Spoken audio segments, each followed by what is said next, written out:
It's noon on our board retreat. We need to do a roll call, I think, then. We'll just go ahead and start. So, our first agenda item is to talk about our goals for the 2018-2019 school year. You should each have a copy of a couple documents. One is a collection of all the inputs that we submitted. I just thought it'd be helpful for everyone to see what everyone provided. I just want to say a few things before we get into it. I've been kind of thinking about the goals, and I want to just say a few things. I think our goals should be clearly goals that the board can accomplish, and not goals that are really relevant for the district or the superintendent. So, as we think about our goals, let's try to focus on our things that are within our control and our power to get done. And what we divide as our goal, we're going to drive Steve's goal, we've got time set aside in future meetings to discuss that. I want to make sure, or try as best we can, for our goals to be measurable and not just sort of activity-based goals, so that it's like we'll just sort of do some things. I want us to have some measures associated with them. And so we can think about that as we talk about our goals. Maybe we shouldn't have too many goals, otherwise we lose focus. It's kind of tough. I do know that there's a balance, though, that we also need to reflect our priorities to our goals, that our community and stakeholders can see the things that we're doing and have input. And so I think maybe there's a balance that we can strike between where we want to focus and then also showing what's important for us. The other thing that I thought about as I was going through everyone's submissions is that we might consider, we'll have board goals, but there might be personal goals that we might each want to have, things that we personally want to drive forward next year, to try to make some headway, to maybe kind of travel around a little bit for something we might want to do in the future school year. And I think that's something for us to consider too. So instead of the board taking everything on as a group, there might be some things individually that we want to, focus on. So just those are my opening comments around the goal work. There's a couple things I thought we could do to get started. I thought it might be nice for each of us to kind of highlight the materials that we sent in, and just take a couple minutes each of us to talk about maybe not read through them all, but just highlight the items that we felt were important from a goal perspective. That's the one larger document, this one-page document is been my kind of attempt to try to pull all that information together and put it into a document. And so once we've kind of gone through, each of us kind of saying what we think are the highlights, we can turn to the collated summary version and see if it's properly reflecting your goals, and you can have a dialogue. And hopefully by 1 o'clock or so, we'll have a pretty decent version of this one-pager that we can fill some conversions around the goals for next year. So with that, any other comments folks want to make before we jump in? Make sure that we do everything in our power to make sure that that has a successful launch with curriculum and facilities. I feel we still need to expand our offerings in junior high to 12th grade, and I apologize that was supposed to be tied in with the career and technical. So expanding career and technical offerings in 12th, junior high and 12th grade with building block curriculum. That classes have prerequisites, and it's we do it similar to what we do with math and sciences and English. And then 3 with expanding Woods medals. Welding, I've spoken with one instructor that they were interested in offering a welding course, a girls-only welding course in art, to try and foster some interest. And I think if you have a girls-only course, the guys will want to do it as well. But wanted to make sure that we are looking at the opportunities there, and in automotive at all schools. And creating career and technical ends policy as we do for fine arts and other things in that specifies experiences and exposure to career technical fields for students that go through our schools. And then reverse longstanding deficiencies in Black, Hispanic, ELL, and I guess, free and reduce. I'm sorry if I left something off there, but student performance throughout the district and throughout all grade levels.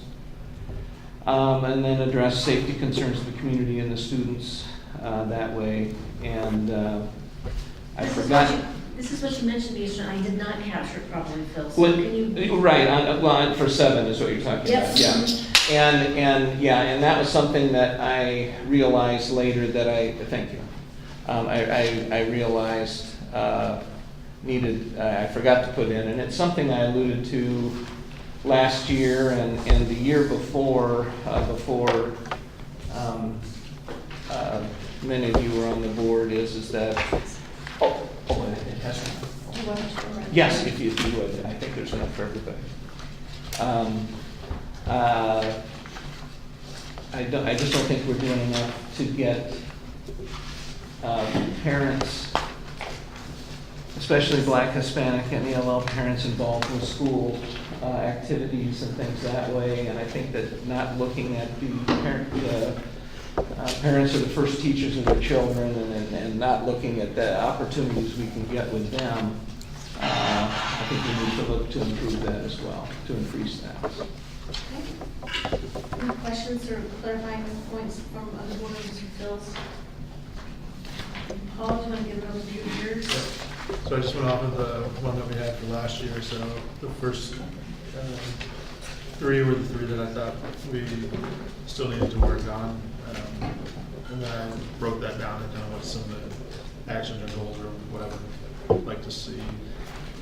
So in the academic achievement, last year it said continue to use of RAM. I think we just need to evaluate the RAM model and look at, other options, maybe going 3 tiers or 4 tiers versus 3, should be the other way around. Because I think right now we have the 3 tiers. I think sometimes there's a lot of difference in the schools that are within those tiers, and they could be separated out a little bit differently. And just continue to follow the data on that. I also think academic achievement, if you dig into the actual space that people have, I think that plays into the role of how kids are learning. I think that some of the deficiencies in some of the space that we have is crucial, or the type of classrooms that they're learning in. I think there's some just ways we can improve that. And then I just talked about the numerous programs we have. I see all the stuff up about Avid around the room, which is great, but just want to make sure we're continuing to follow all of the programs that we have out there to see which ones are really working, and kind of maybe try and narrow them down to a good list of ones and go forward with those.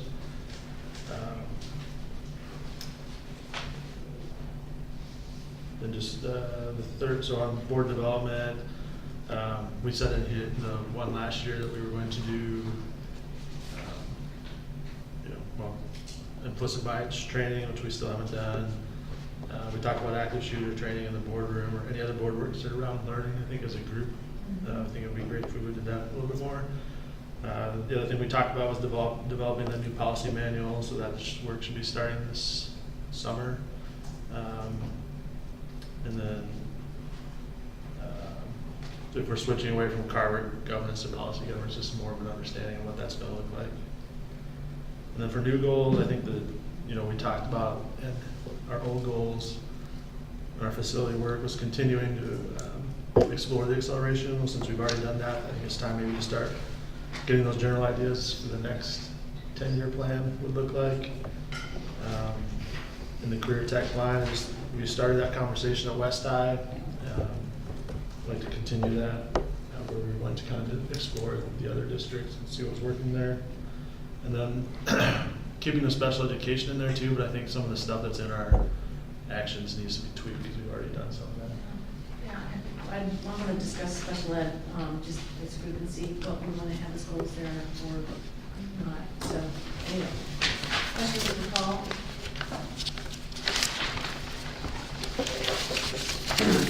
I'm up. So I truly just took our old one and just made some edits to it because I wanted it to still be some of the same format and then small little digestible pieces. So that's what it is. So hopefully I give you some detail behind it. The ones that are highlighted in green were ones that were already there, but I wanted to make sure we continued to do it. So I didn't want to go away. There were just a couple of things like the acceleration of the FMP that I crossed and already did that. So I don't think it needs to be a goal. the ones that are in red, there's some new stuff that I added, and then the black is stuff that was in there that can stay, but it wasn't like my particular emphasis. So I'm kind of gonna hit some of the stuff that I think is important in the green, but mostly I'll talk about the red stuff. But Paul brought up the RAM. I think we need to give it more than 1 year, and maybe it is evaluate where it's at and whether it needs tweaking or not. But I don't think I think we need to support the plan of doing RAM and figure out where we're at with it. And we're gonna see this next year's RAM data pretty soon, aren't we, Steve? Yes, yeah. And then, as I mentioned, Jan, I sent some stuff in. I wasn't sure where some of my new stuff fit, but if it's under academic achievement, I threw on a focus on early learning. And then we have talked about the student interest and how it drives our curriculum, whether that's as Jan mentioned, are they board goals, or are they more kind of directive type stuff, and that might fall into the latter. But I think we need to listen to what our kids are wanting and try to do that to the best of our ability. Obviously, it's not going to drive everything, but something to talk about. I'm not going to read everything to you. I wanted to add the words training there on the special education. I think the training for the paras is one of the things that I've heard is something that would really help. Just have a little bit more time hands-on before they're just kind of thrown into a room with a bunch of kids. I like Paul, I wanted to figure out the next several years on the FMP. I just put 5+, it could be another 10 years or whatever we want, but it needs to be, the back end needs to get defined because we've got a lot of other stuff. All the stuff on board development, I think we do need to do it. I don't think a lot of it was done. We did do a self-assessment, which I thought was kind of good. I just added a couple more examples on things that we could do as a team. Obviously, we can't do circle probably with all 7 of us, but glad to see there was an opportunity. This was just this week. Thursday. Yeah, it's I was great. not able to go, and I was very disappointed that I already had something going on, so I hope that was a good thing. And then the very last thing there, I mentioned it even at the last board meeting, it's that negative loss that we have on open enrollment is tough for financially for us, and we want to keep our kids here and have money. So I think I think it's a goal, but it may also be a directive of some sort about how we go about meeting that. I don't know, but I think that's an important one. Questions?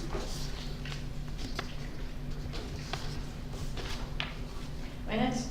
Okay, so I should have put some bullets here so you could tell them apart, but so I want to see us move ahead and actually take a vote.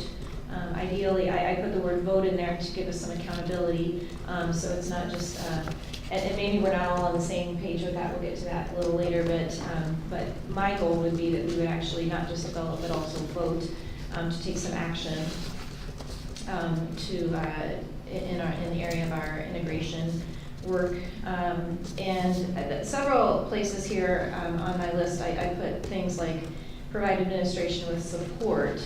And when I say that, what I'm saying is that when we say we want something done and administration says back to us, we need this, then we say, okay, we're going to recognize that that's a need and we're going to figure out how we're going to do that. So that's what I mean by provide support is if the second thing here is in formulating the elementary integration plan, we work to identify and this would be administration as well, identifying where there's things that are going to be byproducts of that.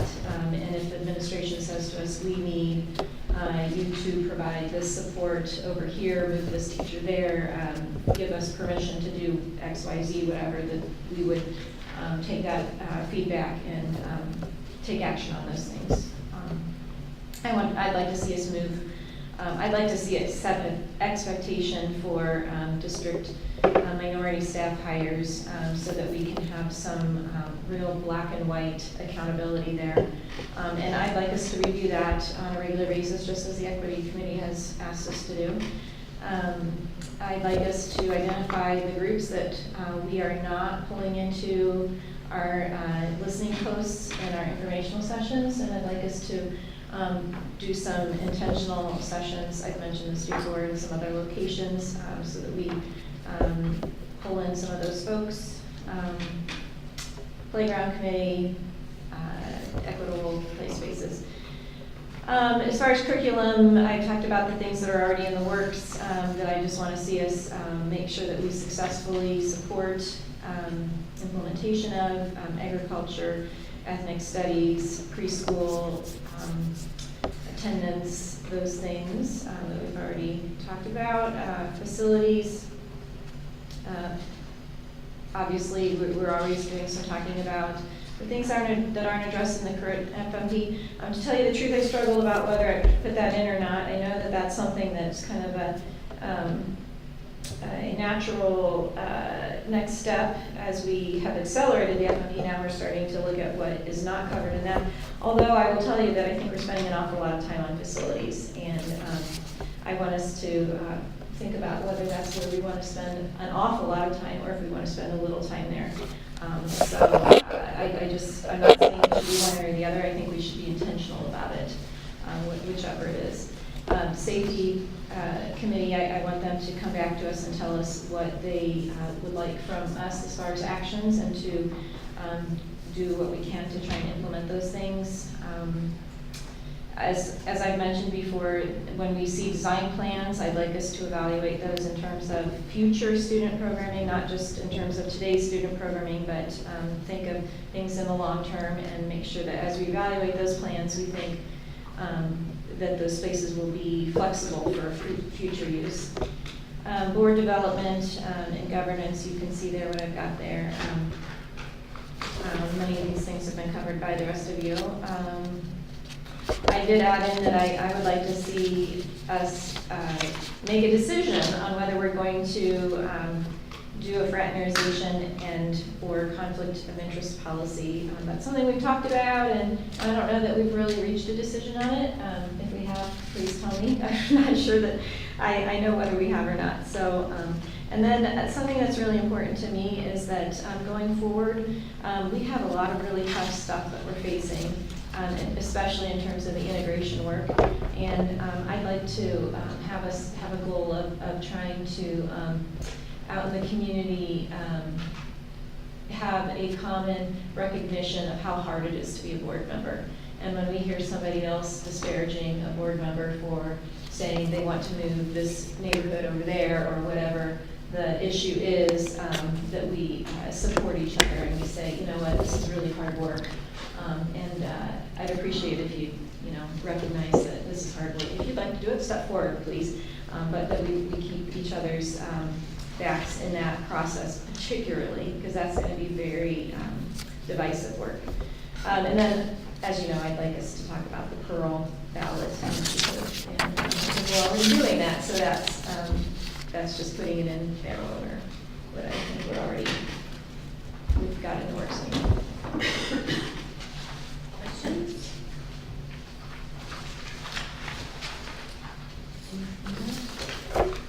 So that's the beauty about being, the fourth person to go. A lot of mine fit in with a lot of what's already been said, fostering a learning environment within our school district that's healthy, safe, supportive, that allows students to learn the best of their ability to reach their maximum potential. I think that's been touched on by the majority of the people that has already gone ahead of me.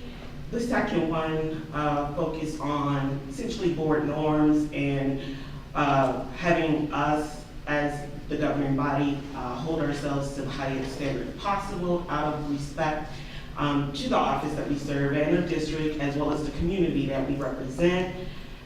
Increase and improve community parental involvement and build positive relationships, perception among board, staff, and community to support students in their learning. Again, a goal that most of everybody else has already touched on. Increase administrative and staff diversity to provide an enriched learning and work environment for all members of our school district. Provide an environment that promotes personal wellness, safety, and compassion for all members, which ties into my last one, develop and work towards implementing a safety plan for all buildings. Questions? GP, so we'll get to J JP and Janet, we took the minimalist approach to our goals. Yeah, well, and I appreciate everybody else's Yeah. depth of detail, and I thought that's what some of we do today is hash it out. So, so for me, I guess the things I'm really interested in focusing on are the equity, so hiring and the work we're going to do with balancing out the schools. I think those are both very measurable things that can add real numbers to them, and I'd like to see those needles move significantly this year. Certainly with the safety plan, I think everyone agrees that we need to have that, and that work is starting.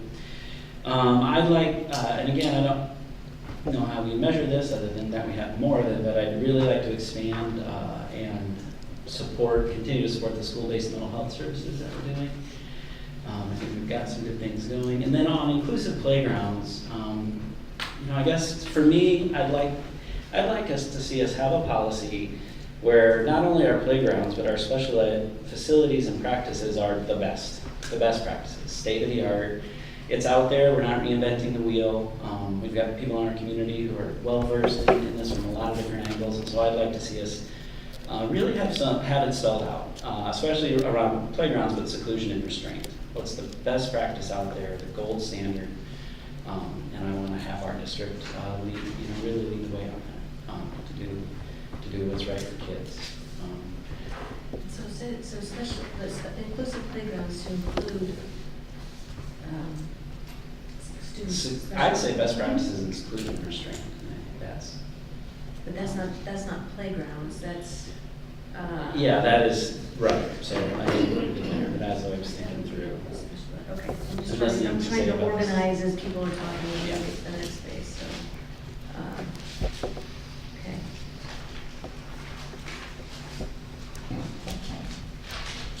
Questions? Mine overlap a lot with what people already said. To develop and implement phase 1 of the elementary integration and equity plan. That's sort of along the lines of a vote. You talked about a vote, Laura, to demonstrate the progress, and that's why I had implement phase 1, whatever that ends up being. I want to see us take action, not just have a plan, but actually take some action next school year. I have a goal, an idea about increasing teacher administrators of color by 20%. That number, I don't know, I just plucked it from there, but some measurable and attainable amount. But I feel like we need to have some kind of, and I struggle with this one too, honestly, because I think this is something the district is going to have to implement, Steve. But I think that for me, I want the board to express our strong desire to continue to grow teachers of color and administrators of color in the district, support our equity plan and our students. So I'm not quite sure how to phrase that in a board goal, but we've got to show our intent. Develop an FMP 2022 or whatever, our next 10-year plan of our facilities. We've talked about needing to start that, especially with the acceleration of the FMP, the new board governance replacing Carver. Board development, I threw out there as a potential goal for us next year to achieve the Team Achievement Award of the IASB Better Boardsmanship, where each of us does sort of individual training. Each of us does a certain number of activities. Then as a board, we can get a team award. Anyway, it's an acknowledgement of our working together. And then the training activities that many of you have already mentioned. So lots and lots of inputs. I think there's lots of overlaps. There's lots of things that are different and unique across our goals. And so I tried, and I didn't have a ton of time, folks. And so this is a really, really rough draft. I tried to take all that information and try to distill it down into our document. I did a couple things though to the format that I wanted to first start with. And the first thing I did was, instead of the very far left column, those being our goals, I called them focus areas. And so, I mean, you can organize yours this way, Lori, right? On these focus areas, curriculum, facilities, and I think others might have too. So this left column, these didn't feel like goals to me. They weren't the measurable stuff. They were just areas of focus. And so that was one idea, was just to say, okay, we're going to organize our goals by these focus areas. And then moving to the right, then we would have the actual goals for each of those focus areas. And then continuing to move to the right, I threw out this idea of things we'll do to support achieving those goals. So things that might not be, I mean, you use the word supporting activities a lot. I think that came out in a lot of people's language. So these might not be specific measurable goals, but things that we will do to assist our ability to achieve those goals. Does that make sense? And so I don't know if it's a way to organize or not, but it was my attempt to try to break non-measurable activities out of our goal focus. So with that, are there any comments or questions, or should we just kind of keep working our way through with that and see if it fits? Any reactions to that off the bat? Okay. So the first focus area was around academic achievement, and this came from, support the strategic plan academic achievement. RAM had come up on a number of folks' goals, and that feels like something we want to continue to focus on. There was some preschool focus in a couple board members' goals, and so developing a plan for increasing preschool attendance in the district. We know that we have more students attending preschool. That does impact academic achievement moving in, so that felt like that fit in that academic achievement bucket. The other thing, Paul, as you were going through yours again just now, I wonder if we could add in there, I mean, because as we look at all the added stuff around us, the notion of evaluating programs and their efficacy and continuing those that do have evidence of working, and maybe if there's others that aren't stopping. So from a board perspective, I think a goal around evaluating those academic programs and for efficacy. Though again, we wouldn't be doing the work, Steve's team would be doing the work, but it would be showing our intent that we want to take a look at that. So as we were talking, I thought maybe that might be an additional bullet to add under academic achievement. Does that seem reasonable? Anything missing there? I know this is not capturing everything. I was just wondering if we got a nice big empty box there and things we'll do to support. Yeah. I think with the RAM specifically, I think maybe we can put some of the thoughts that Paul had in there of evaluating 3 versus 4 and other, some of the other stuff around it to at least look to see if we can improve it. Right? I mean, I think the goal is to continue it, but I think things we can do to support it is to make sure we're continuing it in the right way. So looking at some of those things. I think that's good. That would make some sense to, constantly be evaluating our curriculum for academic achievement. And do we really have the best thing that's there? And is that a piece of the puzzle? Which we do. I mean, we evaluate curriculum on a regular basis, but. Do we, or do we, I think it's more a matter of they come to us and say, we need you to approve this training, or that we need you to approve this new curriculum piece. So it's for me, it's that kind of support when they're doing their 7-year cycle of review. Is it 7 years? Yeah. And then they come to us, and so that's how I would see that. Because I don't know that I'm at all qualified to I'm not. evaluate, but then there's things like the LGBTQ, the equity pieces and curriculum, those things we can ask questions as things come to us and provide that kind of accountability by just continuing to ask the questions. So here's an idea, because this was around academic achievement programs to demonstrate growth in students' academic gains. As we were talking and going through our goals again, I think there might be another focus area that I did not include in this first draft, which is a curriculum focus area, where we would cover ethnic studies, the ag program, and I think there's things that we have underway for next year that fit in that curriculum bucket, and if there's some supporting work that we would do as a board to support that, then I think that's a worthy additional focus area. Those things could be bucketed. Does that make sense? So I'm hearing. Yeah, just one follow-up. So like a curriculum review, so when you have those curriculum review teams like last year, this year, both years, it was world language, so like I participated on that as the board member, so I was involved in those. Okay. So we do that as they cycle through, so Okay. we do have something. And I think that's a thing that we do to support the process. We sit on these committees and provide our input or whatever, right? So I think we need a curriculum focus area, and I think it's the things that we've talked about. We've got see an ethnic studies class come forward, we want the ag class implemented. We've got LGBTQ curriculum that we'll be reviewing, I'm sure a proposal on that at some point next year. And then supporting work could be participating in these curriculum committees. Yeah, that seems, okay. All right, equity. So this is where a goal potentially, whatever, however we want to craft it, and again, that 20% I just plucked from thin air. But I really do, and I'd like to hear the board members' thoughts. I mean, many of you had these already in your goals too, but some kind of direction, goal around this recruitment and retention of teachers of color and administrators of color. I think it has to be very intentional.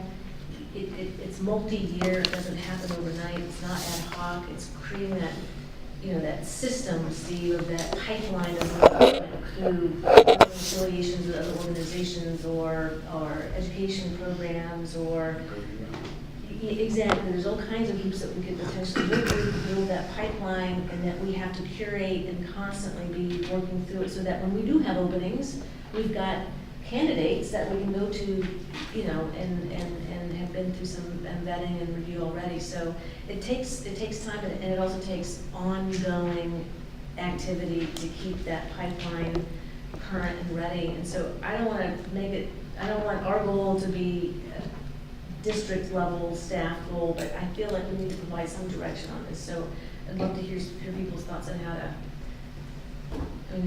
is it increasing, is this it, or is there a better way to phrase that? No, I think you're right on, Janet, and, what JP said, to grow your own, you have to whereby people come here and say, look within your own ranks too, and we have staff that can fill those positions. And one thing, and I regret that I didn't bring this up quicker, and it's just the graduation week and ending of activities, but the HR position is crucial. And that's a unique opportunity there. And I really wish we would have had a little more time and looked for a diverse candidate in that position, because that sets the tone going forward. And there was a gentleman by the name of Doyle Landry that some of the older members would remember, but I don't know if some of the new ones would, but he would come and speak, and he was adamant about HR was very important, and that the district had an HR coordinator that would draw the type of staff you're looking for. So, no, I'm just putting that out, but I think what you have there, Janet, that's an ambitious goal, and I think that's what we need. We need something to. It's not as ambitious as what Kingsley has. Well, right. Well, and so I mean, we've got to get off status quo. Yeah. And there has to be something there. And the equity department is doing a lot of work to help us and give us guidance and everything that way. So no, I think that's right on. I would also like to figure out a way how to incorporate, it's great to increase our numbers, but if we're just increasing them and not keeping them here, we're not really building. Yeah, hiring and retaining. Right, but that's not, I would like to Yes. see that spelled out, Yeah, yeah. because we do a horrible job at retaining And and actually making teachers and administrators of color feel accepted into our community and supported. That's just, it's not happening. Yeah. So some way we have to look at, in changing that goal, not just increase, but increase the number of teachers and retain them. Or maybe add another bullet. Yeah, Yeah. because we have to provide some type of support to our district in order to meet that. Because clearly, we're guilty of missing that mark. Because we see that time and time again and hear that from our teachers of color and administrators of color. I'm going to add another bullet around retention because it's super, super important. And I think as we think about the things that we'll do to support the goal, you said it, Rufina, it's a community openness and opportunity. And we struggle with this in my organization. We spend a lot of time trying to bring in diverse candidates, and lots of times they come and they say, this community is not for me. And it's not just ACT, it's the corridor. And so I wonder if there's some work we can do as a board to partner with community municipalities, to have a focus on how to make sure our broader community is open, diverse, whether it's restaurants or whatever, right? I mean, just, our community needs to be more diverse. So there may be a supporting role around, or a supporting activity around that. And that's where, when the university came in and talked about Grow Your Own, was you have that nucleus of people who know our community. And I don't know if it's a mentoring or a partnering with people who, staff that already lives here and knows the environment of Iowa City, and being able to work with new staff coming in that, coming from a different community that has a different makeup, can help them with the challenges of what, our community really is, so, yeah. And there's an example of how, if those that are doing this work in the central office come to us and say, we need funding for this program, we as a board have a responsibility to figure out, is that a priority for us? And are we going to find the funding for that, even if it means cutting something else? That's how we can show our support, is if they say, yes, this is great, but, I mean, we all know that, this is a finite budget situation.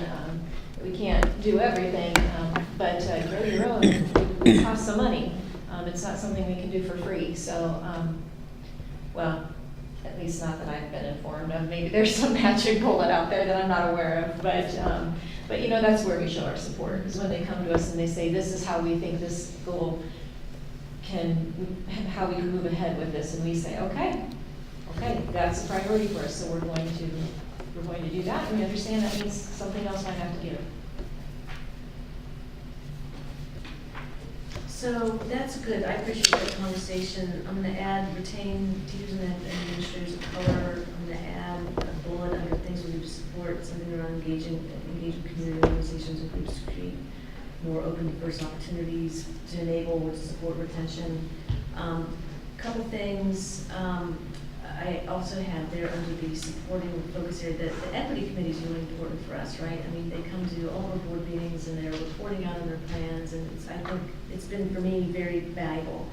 And there's a lot in the comprehensive equity plan, and I want to make sure that we're supporting that work because it is driving, increased equity I just felt like I wanted to call that out specifically. Does that seem reasonable, or how should we tweak it? Well, I do think one thing we can say is to update the comprehensive equity, because it does need updating. We have to look at that again.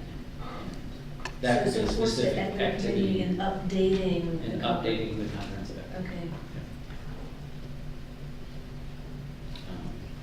That's been some of our Okay. conversation. Okay, that's There's not, good. ELL's not really in. So there's work to do there. Okay, so that's something that we can do. Does that seem reasonable? Because I think that, I want to keep that in front of us. That's good.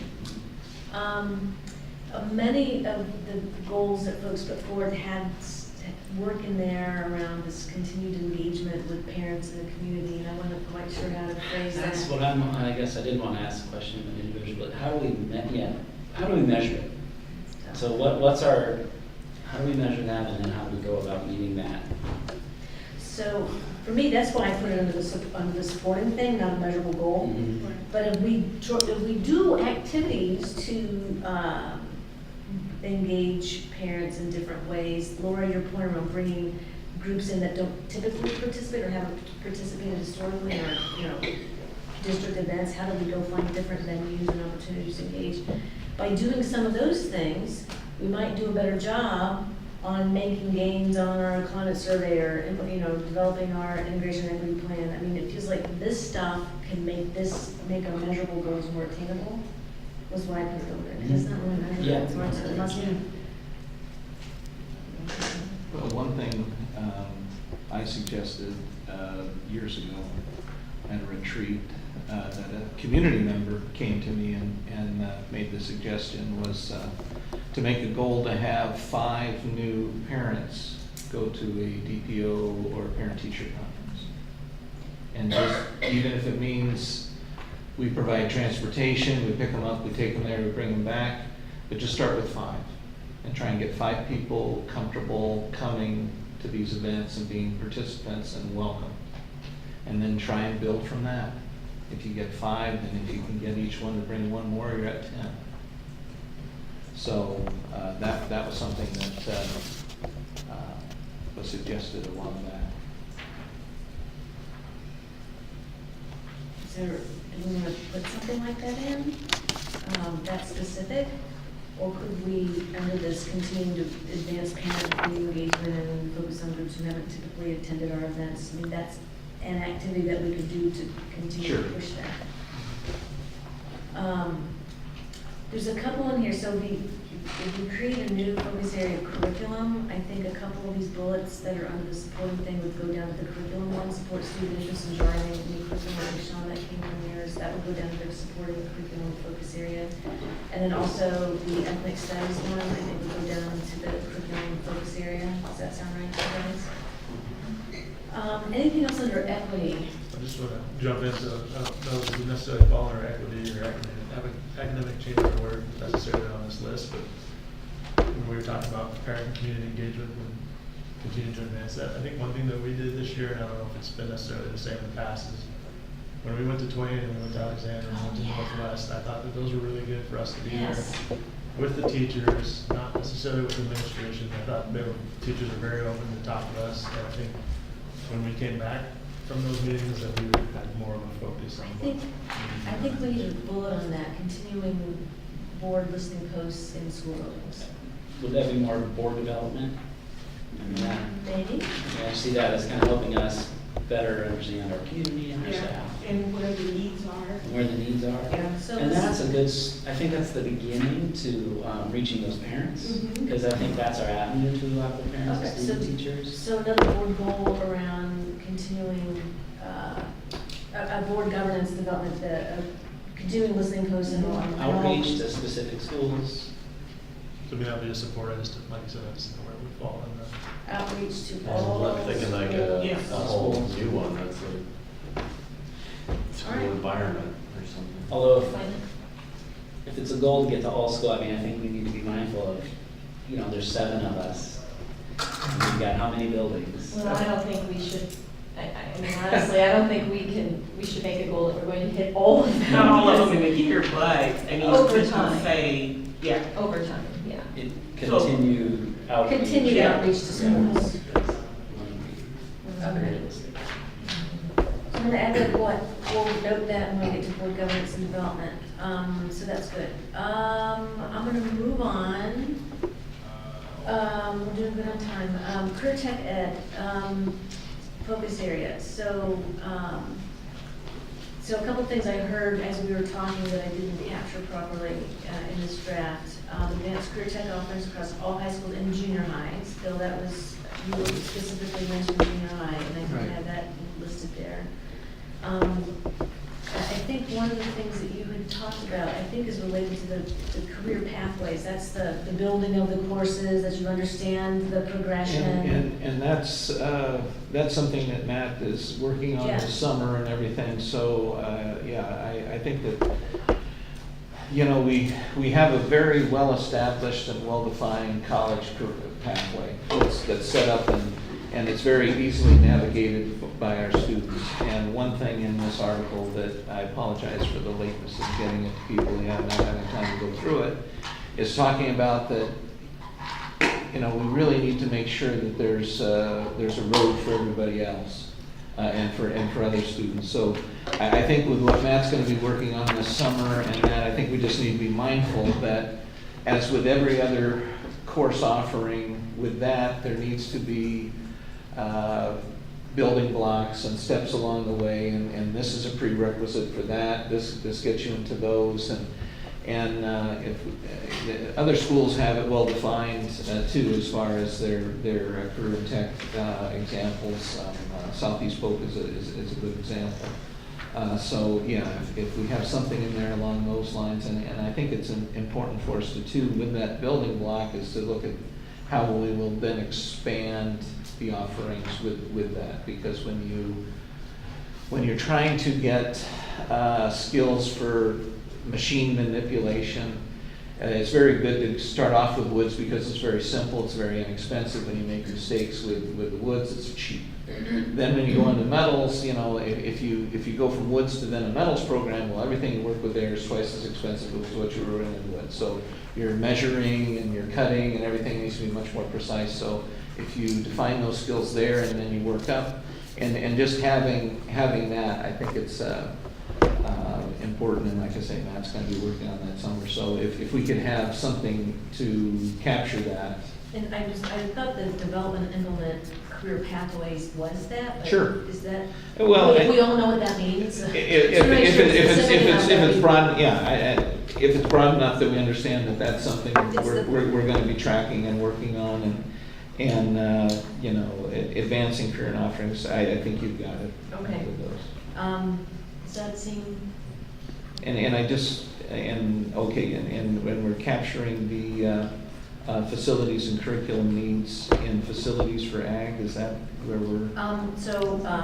It's, excuse me, right, yeah, I thought, you're right, okay. So, as we were talking earlier, I did have an idea about another bullet here. I think it was in the last ed committee where we had the group from, we were talking about the school in Des Moines. I've got the name of it.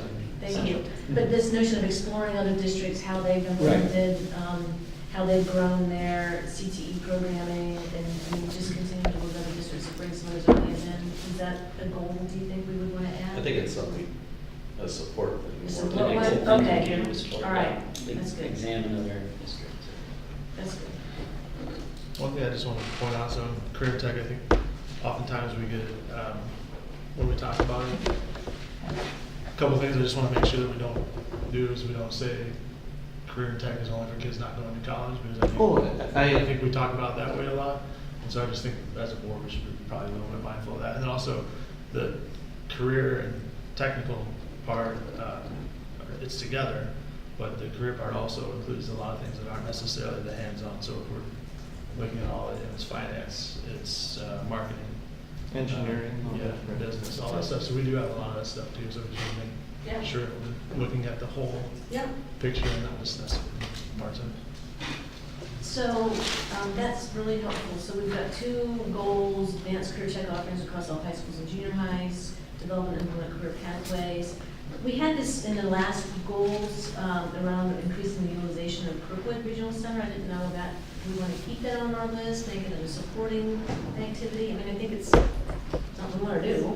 Right, it's nothing we're going to ignore or not want to do, but I think, you know, I think keeping it as an area for support is Okay. fine. And then we're going to add the one around exploring, examining districts and how they implemented CTE program. That's good. So One of the ones we had, the last one was the focus on teaching practical life skills, which is kind of clunky in the wording of it, but I don't want to lose that as a thing. Right, and I don't know where it fits. I think we could probably word that better, but it's a little more broad-based than just talking about career and technical education, but I think it should still be something we're looking at. And maybe it is part of the Curriculum. career path. Maybe it is in I curriculum. think it might, yeah, Yeah, I don't want to lose sight of that either. but it might be a better fit under Yeah, curriculum, I because think that's that's part right. of something that, I mean, I don't know if it necessarily ties into our end goals for career and technical. Right. Well, and also, actually, practical life skills, our integration work falls right into that too. So, I'm not saying it should fall under equity, but the integration work is all about practical life skills, preparing our students to be successful in our modern world. So for now, let's put it in the curriculum place as a placeholder, and we'll come down to that just tomorrow. Facilities, Minnie just mentioned developing the FMP. The next wave is the 2022 to 2030, so the 10-year FMP. I don't know what the time scale is, but it's developing our next FMP. Because we know, especially the acceleration, we're going to have to start thinking about planning there. I put in, because all of us, I think, mentioned, or many of us did the inclusive play guidelines, the building safety and security guidelines. I noted these as the board approving them. That's something that we can do. With the areas of support being around engaging with the playground committee, engaging with the safety and security task force, and we'll have numbers on those committees, part of that process, that those committees would bring the recommendations to us that we would ultimately approve. Does that feel as a way to get at this? We've got to define what our inclusive guidelines are and our safety and security. Does that seem right? And then, whose was it around classroom use? Well, that was me. So when you were talking, I just wrote in maybe classroom use in here? Just as I think, as we approve our, as we evaluate the design plans, I want us to think in terms of long-term use of the school buildings, not in terms of, you know, just right now, we have this many classes of this size, whatever, but think, you know, so that there's flexibility for future boards in the use of the buildings. So how, is that a goal, and should we, and how would we word that? Facilities. Or is that a supporting? I think it's a thing? support thing supporting of developing the thing. FMP of looking It's at supporting, long-term yeah. needs. Monitor design plans with an eye towards flexibilities and like that. Okay, that's good, with an eye toward long-term flexibility or something like that. Yeah. And I think that falls in the current tech piece too, because that's what I agree. we want to make sure that we're being mindful Yeah. that we're including facilities that are able to, flexible enough to be used. And That's good, that's good, so I'll move it from there over to the supporting. Anything else on facilities? I mean, I think what I said ties in a little bit to what Lori said to you, was making sure the spaces are really happening. Yeah. Schools now. You had that too, yeah. And does that cover it, Paul, the monitoring, design plans, and the monitoring, is that flexible use? Yeah, I guess mine is more existing, but design plans would be. Okay. Okay, so then, before we turn the page, I had noted this new focus area on curriculum. We talked about the life skills, programming curriculum. I'm not sure how to word that. We talked about making sure that we implement the ag program, the ethnic studies program. We can make those goals. We've got a supporting activity around curriculum, engaging in the curriculum review process. Is there anything else under curriculum that's a goal for this next year?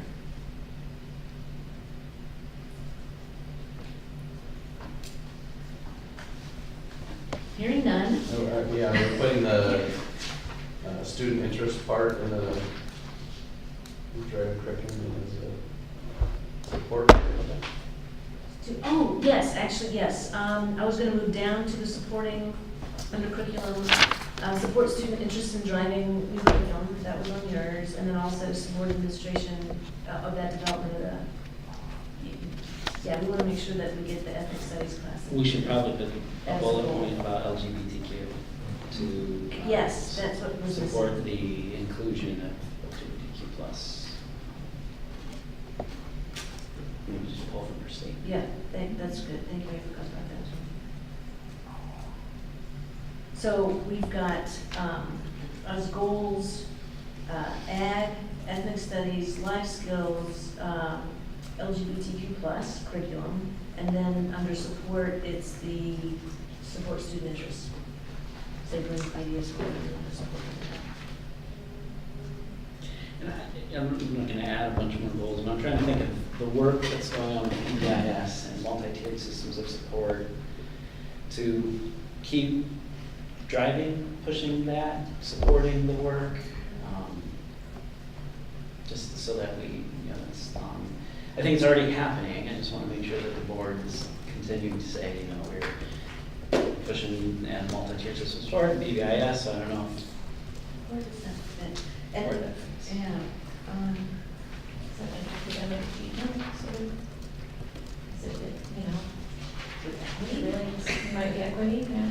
It covers a lot, I mean, it's a lot of bases, there's a lot of overlap, so. It's definitely not facilities. There you go, and it's not financial. Right. Let's put it Maybe under equity. equity, And it's a supporting one, a supporting one. which is around, Support the continued implementation of multi-tiered student support and PBIS. Well, In all expansion or schools. secondary schools. Yeah. Okay.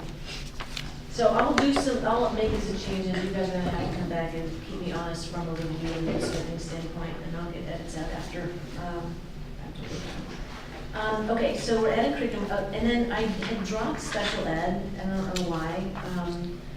I didn't see a lot of special ed goals from, and that's probably why I took it out, and I didn't know. I need to talk about special ed, because it was on our previous one, it's not on this draft. What do we want to do as a goal on special ed? Do we need to have a goal on special I ed? think we do, I think, kind of the, you know,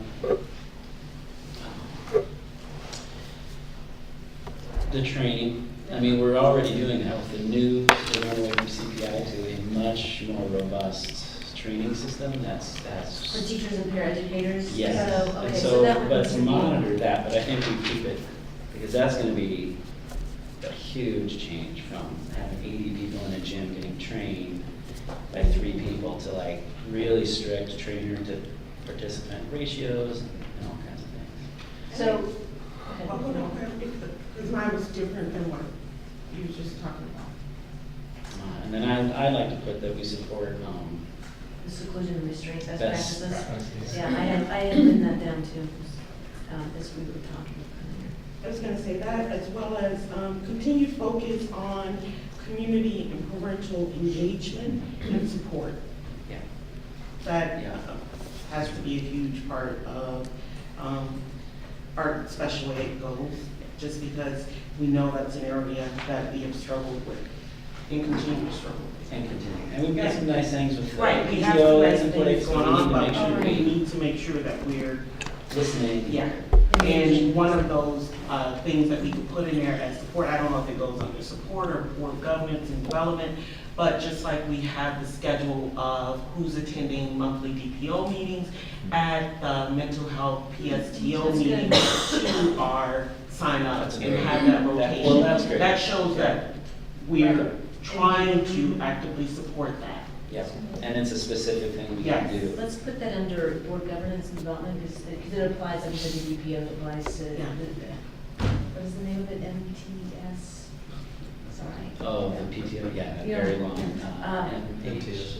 Yeah, we all know. Mental health. But it's, you know, it's ensuring that we have representation at these community activities, forums, groups, so that we're staying engaged.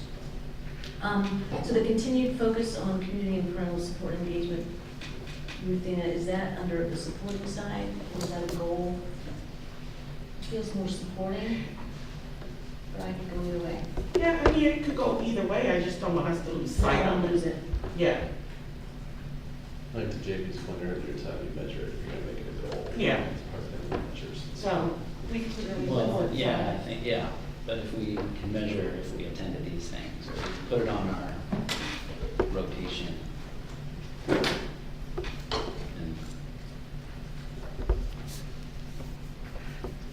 All right, when I'm editing, I'll put it somewhere, then you guys can tell me to put it when you review it.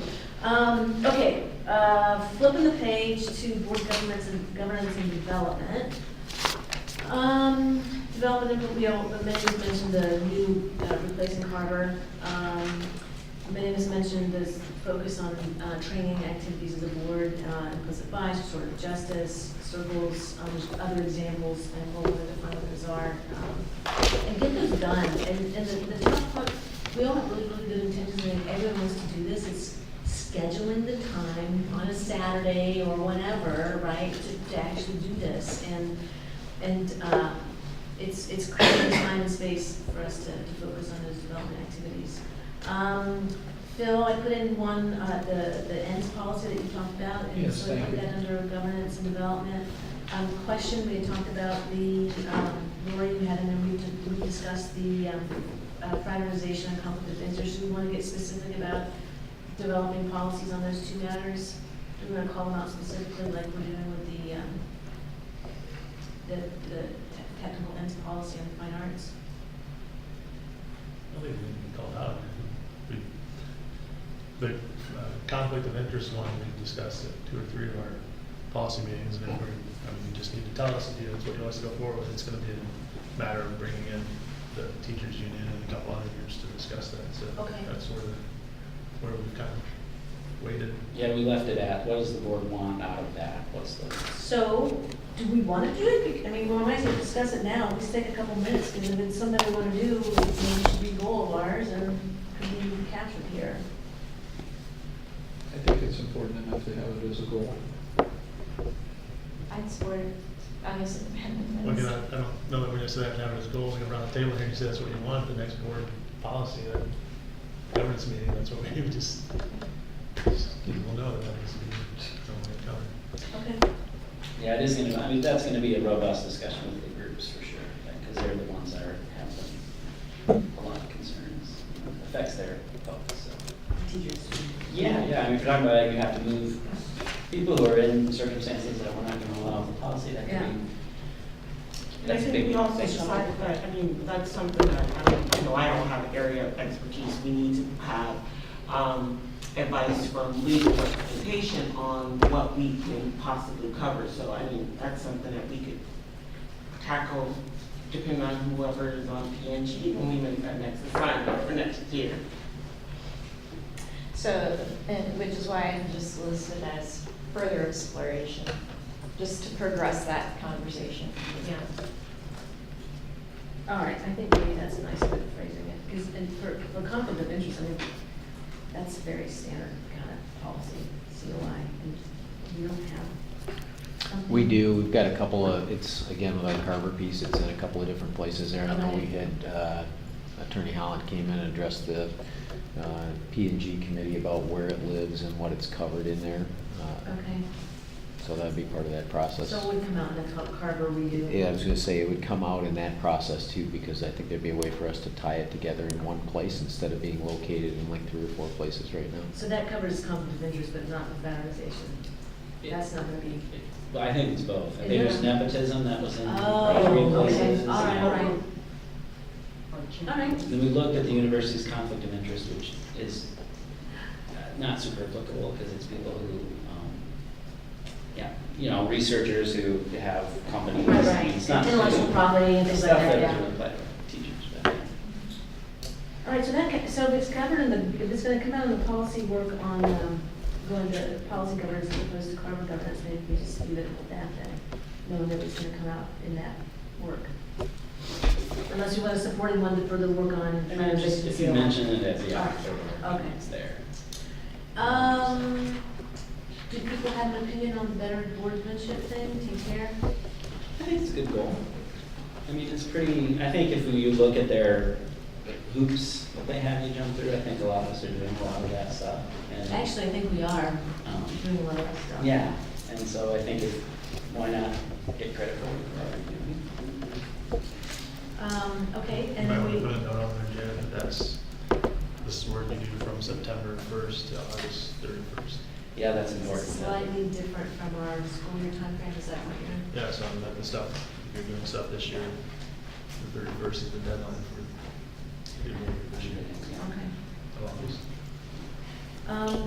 Okay, so then I think I heard this also talking about adding a goal or a supporting item around the continued outreach to schools.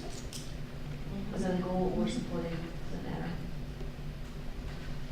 Maybe it's a goal. I think it's a good one. And then also the one around making sure that we have board representation at various community, DPO, PTO, other community events. School community, I think. School community, that's good.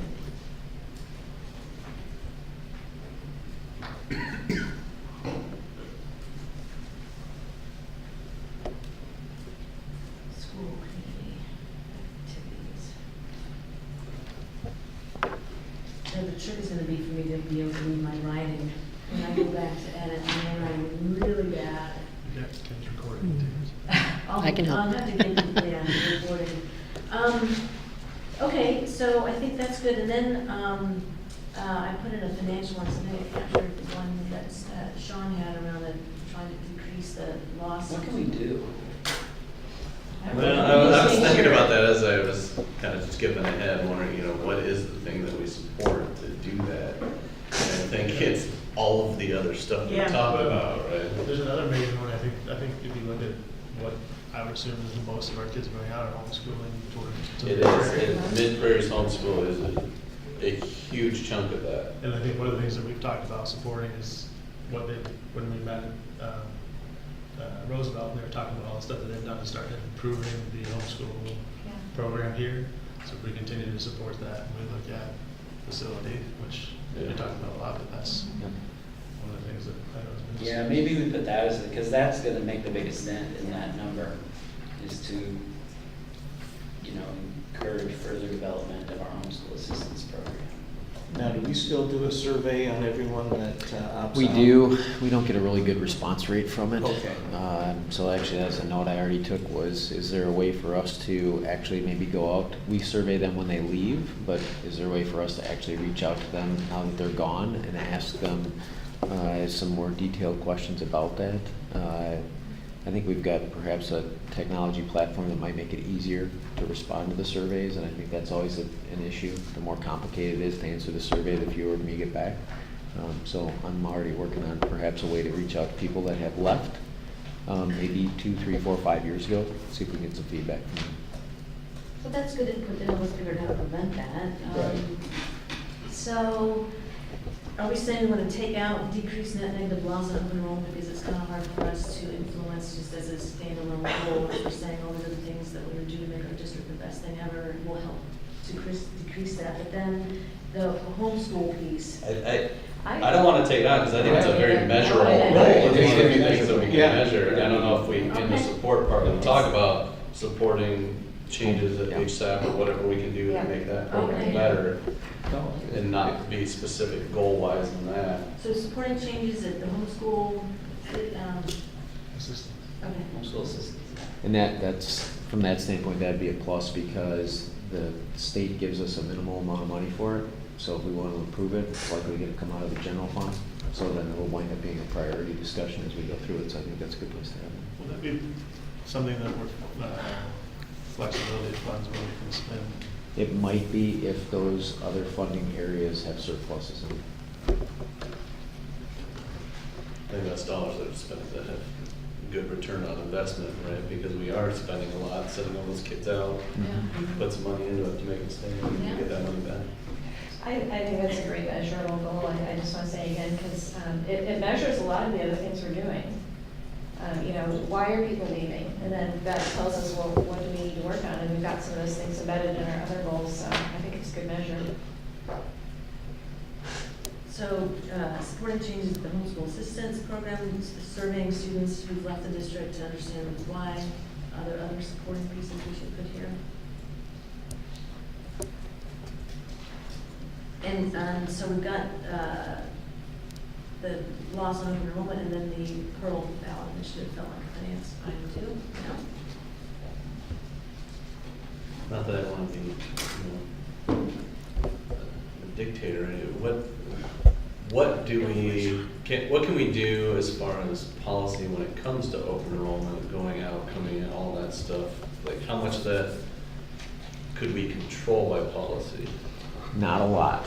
If they apply by March 1st, there's not much flexibility for us granting that. After March 1st, we do require that they go through the state process, and there are some specific guidelines on what qualifies for an exception if you miss the deadline. So we adhere to that right now. Beyond that, there's not much we can do. But I think there's little things that we decide along the way that could impact why people are leaving. Oh, yeah. You know, like, for example, we opened up Liberty and we had like a lot more people staying, you know, just as we make our decisions about capacity and where we're assigning students, keeping that in mind. What is it that causes people to leave? Make sure we consider that when we make our boundary decisions, our school assignments. So I think it's not so much policy, it's just like little pieces. of- Well, I was saying, you know, if you wanted to go all the way over here and it's, nobody can leave, right? Do we have the authority to say that? We don't, but, you know, if there is something that we can kind of go in that direction, that would help us. But I think look at the boundaries and things like that as you start to assign students to different schools and seeing that this might help kids want to stay there, and I think that's a good approach to it. Nothing to be added here I then. don't think so. Okay, what's missing? Are there gaps? This is a lot to do in a year.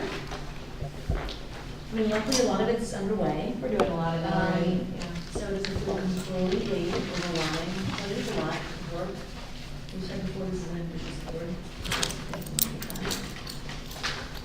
I guess then the next step is for me to update this draft, send it out. Hopefully have it out to you guys by the end of the day tomorrow. So we don't have too much time spent. Lose focus from the conversation. Okay, sounds good. All right, thank you. That was good. Next item on our agenda is to talk about board norms. We had our norms attached to the board docs. We have gone through a process, gosh, this is dated January 2018. This is very recent for us. Actually, I had, oh, that's okay. I think that's because that's as soon as we can get to it. I think that's right. With our new board. Yeah, so, and it's actually something that we should do annually. I think that just as we, do a self-assessment annually, I think looking at board norms annually is a really important thing. I think, just to kind of kick off this conversation, I think as a board, we feel very strongly about our norms, and our norms as well as our governance policy and Iowa code. And I think we agree that our duty is to adhere to code, policy, and norms. I think by staying true to these standards and upholding them, it enables this board to operate with trust and confidence that we're all playing by the same rules, that we're supporting each other in our governance work, that we have each other's backs, that we're working as a team. And going back to some of those board norms, I think it's really important that we work as a team. And some of the norms that we had put in around communicating directly, going to individuals when there's an issue, don't go around people, demonstrate one voice, one board, represent the board in board decisions, then explain the position, work as a team. Our success or failure depends on our ability to work as a team. Work as a board, individuals have no power, only the board as a whole has power. Provide direction from the board, individuals cannot direct staff. So I think this notion around us working as a team with clear rules of engagement and everyone following those rules is really key for our ability to be successful and performing our duties as elected officials in response to our taxpayers and to our students and district that we represent. For me, I'll just say from my own personal point of view, there's nothing more important that this board needs to do, and that's uphold code, policy, and our norms. I think I want to have a conversation because we know there's been a breach of SAR codes of conduct, and it's been explicated through a Freedom of Information Act. There's work that we need to do as a board to continue to learn and grow and mature. And ensure that as a board, we do hold ourselves accountable for not breaking these kinds of breaches of our policy norms and code, and so that we can have that level of trust that we can work together through the matters that we have in front of us as we govern. I think that we just need to have a conversation around our expectations of holding ourselves accountable to keeping up those levels of conduct, and ensuring that we, as a board, agree that we are not going to violate those board norms and codes of conduct and policy and code, and that if we do find ourselves in breach, that we own it, acknowledge it, and learn from it, and use it as a way to mature and move forward together as a board. And so I think we had a recent example where there was a violation, there was a breach, and I just want to say, personally, I don't want to accept that. I don't want to tolerate that kind of behavior, and I want to have a conversation that can help us agree that we're going to hold ourselves true to code, policy, and norms. And if we think about our norms, maybe there's some things that we should add to our norms to help us govern ourselves and hold ourselves accountable as a board, working together as a team, not be open to anyone's ideas for what we could add to our norms to shore that up more effectively.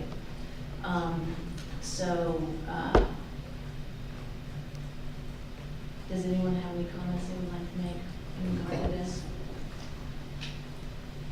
Just to follow up on what you were talking about, like, I think all of us have to go and be very transparent with the community and our board. And maybe there's an opportunity for, I know Joe's here, but maybe there's an opportunity for Joe to really sit down with us and tell us what can and cannot be shared. Via Iowa code, what's the law, and I think that's something that we'll go towards our learning as well, just so we have a board understanding all at once what can and cannot be shared under chapter 22. I think it's a very, very good idea. And actually, we could even put ourselves a supporting goal around board governance and development, continuing education for ourselves around what is allowed and what is not allowed. Maybe we can do something like that very overtly. It's a great idea.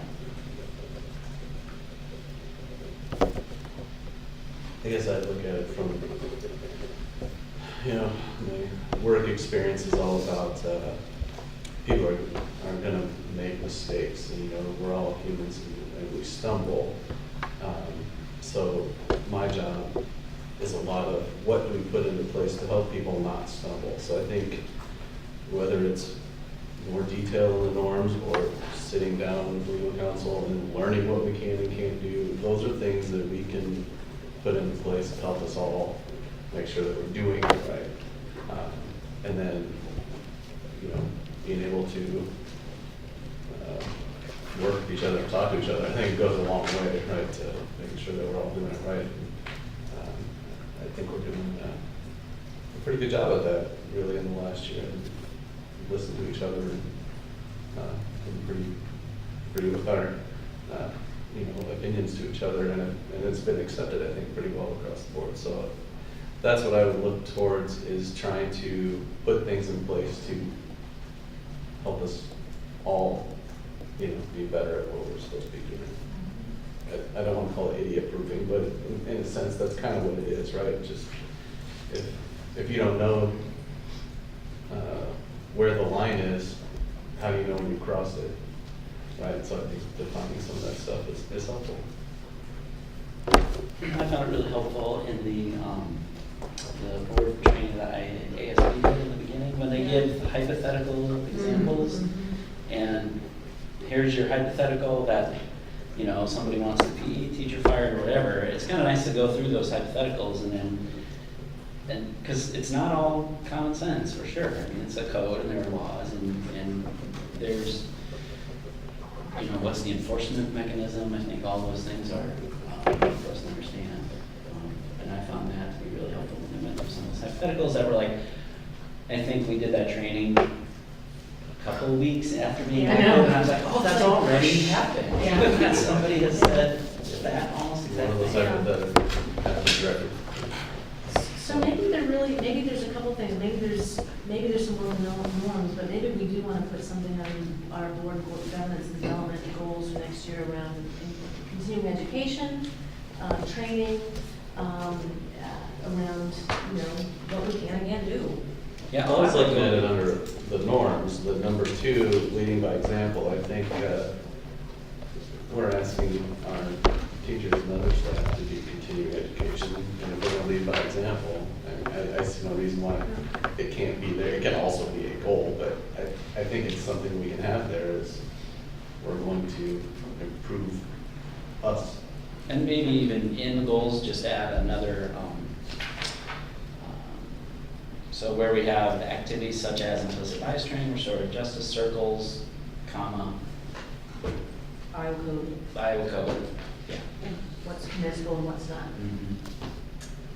I also think that as a realistic conversation, we can have 5 pages of board norms, but if there's no real consequences to following those, I mean, we have to have a conversation on what happens when we lay out all this and we still ignore it. Is there anything that can happen?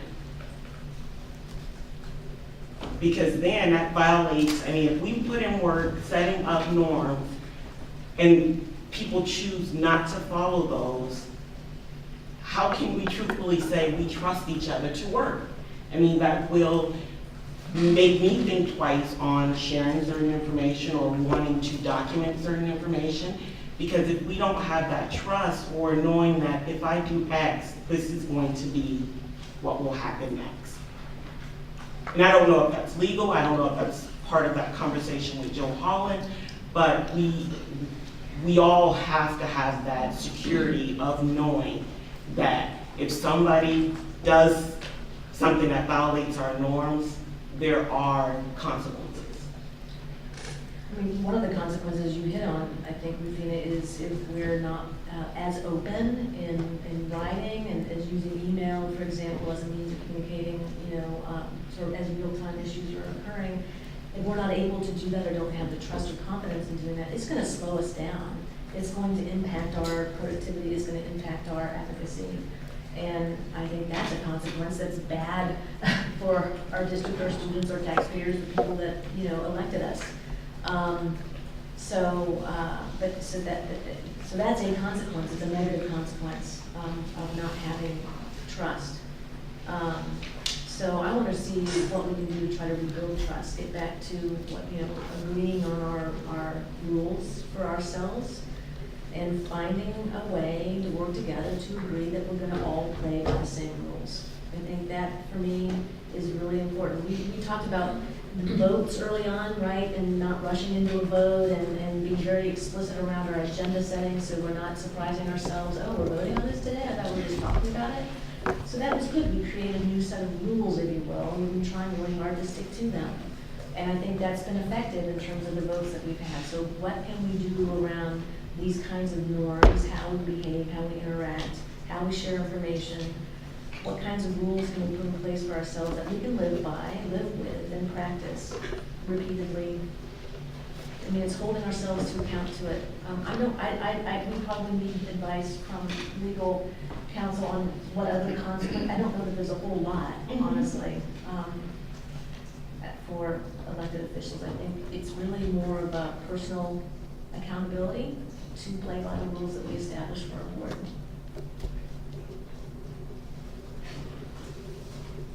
So that's what we need to hold ourselves to, I think, is agreeing to play by the rules. Yeah, here's a good example that I don't think always happened in the past, but the ag vote, and I'll use that as, 4-3.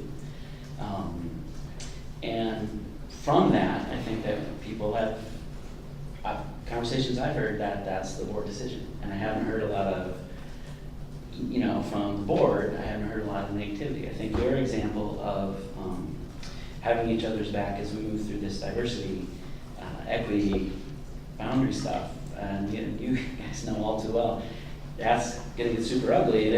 And I hope, and if we don't have each other's back, that is going to slow down or sabotage the work. And I think, that's a natural consequence. It's a hugely unfortunate one because at the end of the day, we're not doing as much for kids. And, we're just behind. And so while there are natural consequences, sometimes,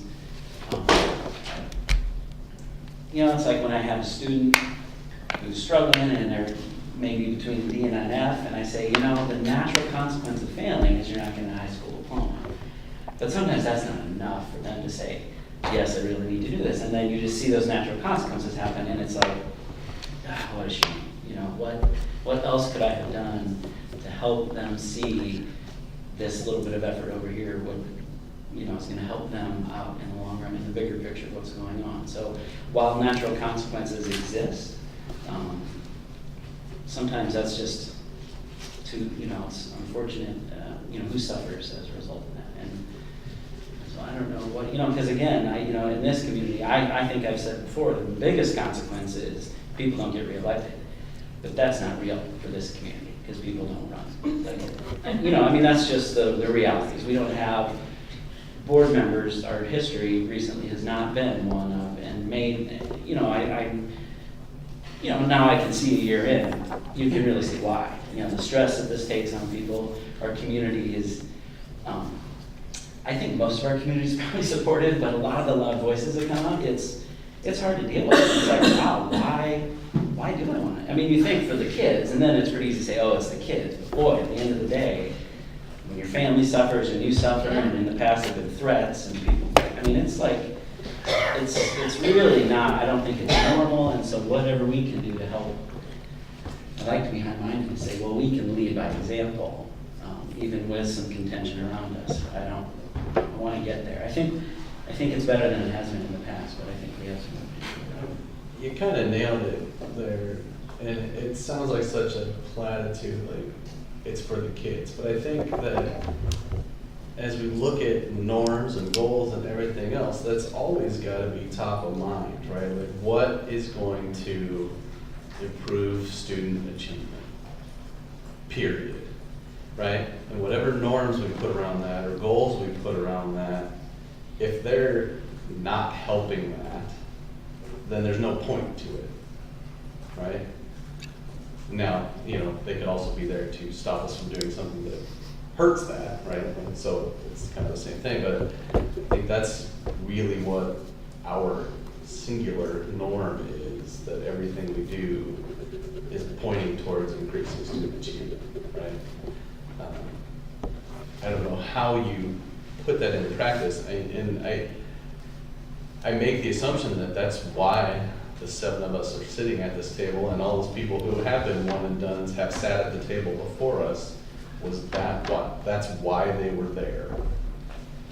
And if we make gains in that area, then even if we are one and done, it's a win. And maybe it does help to retain board members. We don't want to retain everybody else, but we retain board members. That's where I want to make sure that whatever we put into any kind of language is that we're thinking about that. So, I can't remember if it was the first year that maybe you two were on the board, or right before, when they did leadership for student learning. Mm-hmm. I thought there was a time when, maybe it was at the board table, or a time we go through something, and they'd be like, how does this reflect back on leadership for student learning? Was that your? Mhm. Okay. So, I don't know, as a board member, was that helpful when you guys were doing, because everything, you tried to make sure everything came back to some point of that training, right, or that learning? Sorry, it's been a while. Yes, although I think a robust conversation about actual situations that we're facing has been more helpful than talking about it in in that context. It was really more like high-minded talk. For me, a lot of it comes down to what you were saying, and GP, is that how do we move forward with what we want to get done? And sometimes that means letting something that I specifically feel, saying, I'm gonna choose my battles. So as a team member, I'm gonna work as a team, and I'm gonna recognize that while some things are worth me standing up for, if it means we can get the job done by moving ahead on this other thing, that's what matters. And where I particularly am referring to this, and I know I keep going back to it, but is on the integration discussion, is there might be little pieces of it that we disagree on, but ultimately we want to get it done. And we can't let the board be sidelined by little pieces of things. We need to work together we've identified what our goals are, we've agreed upon them, and now we all need to move towards them, and we all need to work together to do that. And I think the best thing is talking to each other. Honestly, I think my experience with this board is much better than in the past, is that we talk to each other a lot more. And I feel like that's one of the best things we can do, is just be direct. When you have a question, ask it. And it's one of our norms, it's in there. Mhm. Go directly to the person you have a question with, do it that way. Yeah. So I don't know if that answers your question, Paul, but the Lighthouse thing was, I mean, we had 5 new members out of 7, so I think that's why we started there. But, yeah, I don't know. If you're asking if I think we should repeat that, I don't know if that's what you're asking. No, I think Yeah. what more or less, maybe Steve, you can chime in, but like, when they went through this stuff on the board topic, then wasn't there always kind of discussion like this ties into student learning in this way, that's why. We tried to articulate it to the work that we did as part of the Leadership for Student Learning piece. So you always had that kind of North Star guiding everything. And we don't have it articulated in our norms anywhere. I mean, maybe that's worth adding, Sean, is, you know, everything we're doing really is to help student achievement. All of our norms should be supporting that. Like, maybe that should be the number 1. Yeah. Norms for student, or for board progress towards student achievement or something. I mean, really, that's what we're ultimately Yeah. about. That's the lens that we should always be putting in front of us when we're choosing one path or another.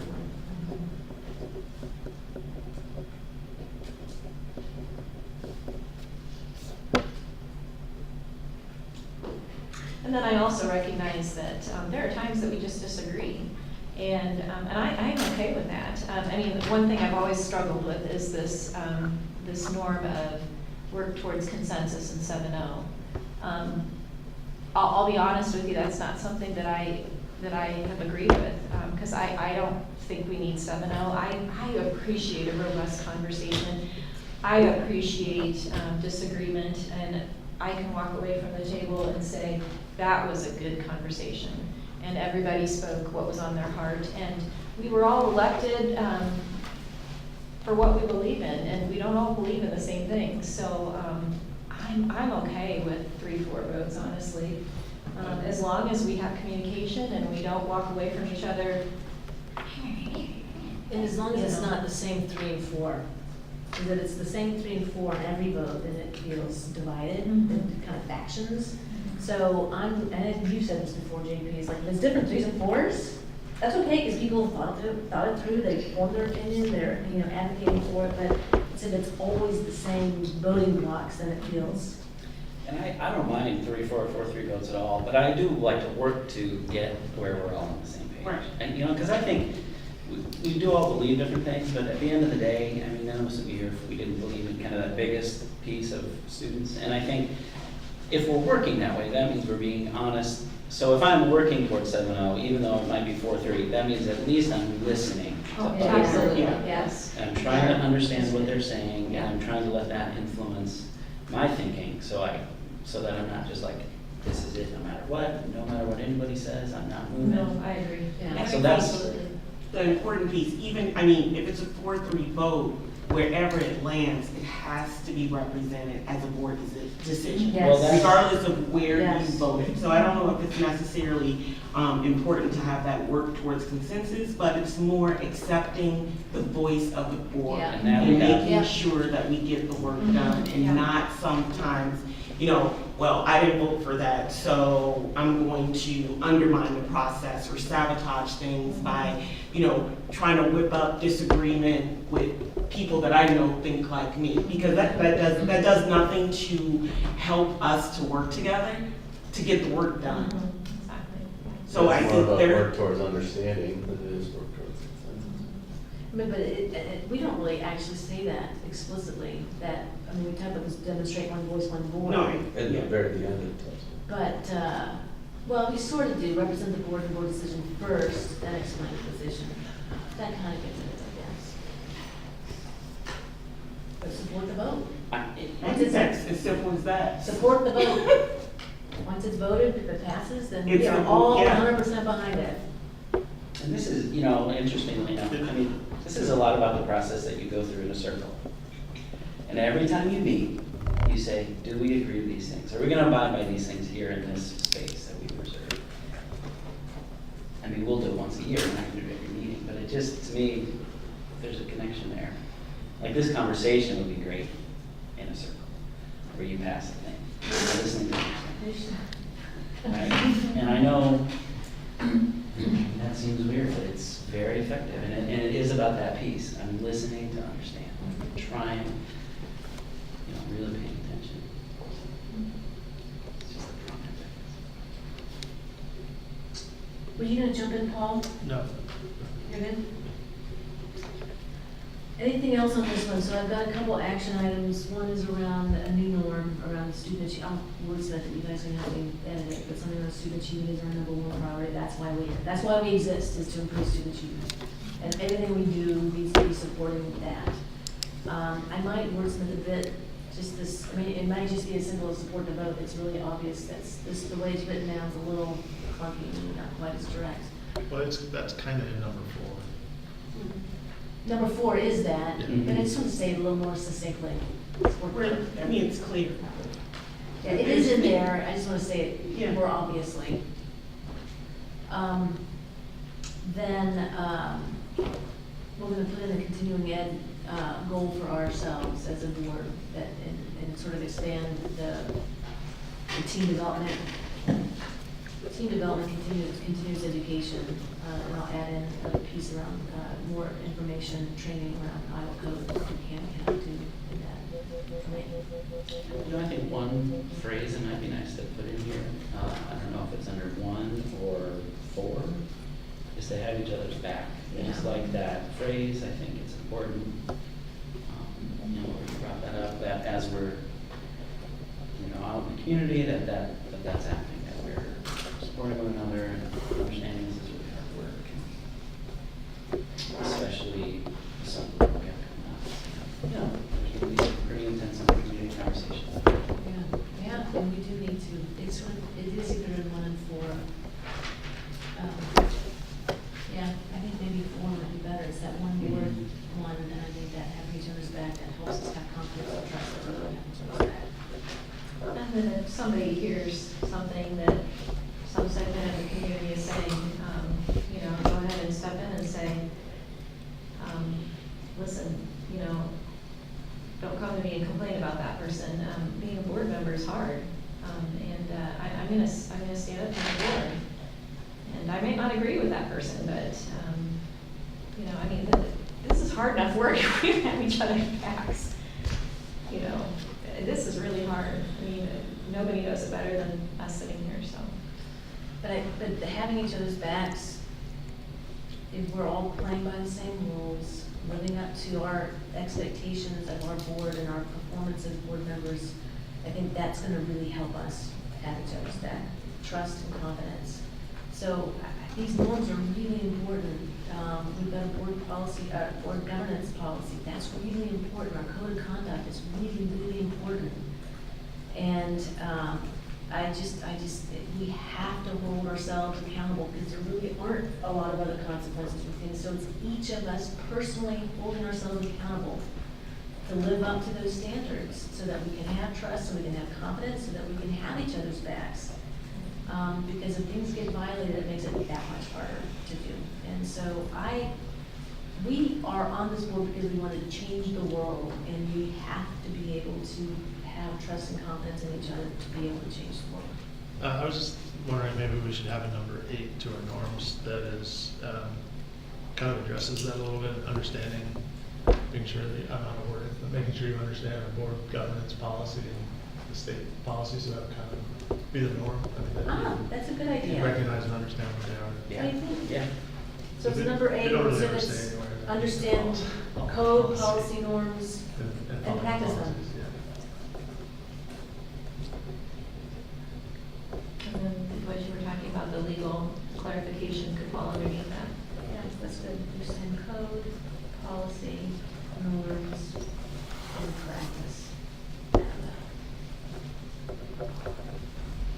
Oh my gosh, my notes are terrible. They're all over the place. So just a quick question that sort of goes to the whole topic of this entire retreat. Is there some formal process that we go about adopting our goals and norms? Do we actually bring this back to the board table, have a sort of, because, so the community can know we did this work, and it's sort of like we are publicly acknowledging, you know, we worked to try and get goals that represented what the type of work that we wanted to do in the next year. And these are our norms, I mean, maybe two separate, but I personally wouldn't mind having this as a vote. That's I think that's- having us being held accountable, that we are in support of these things.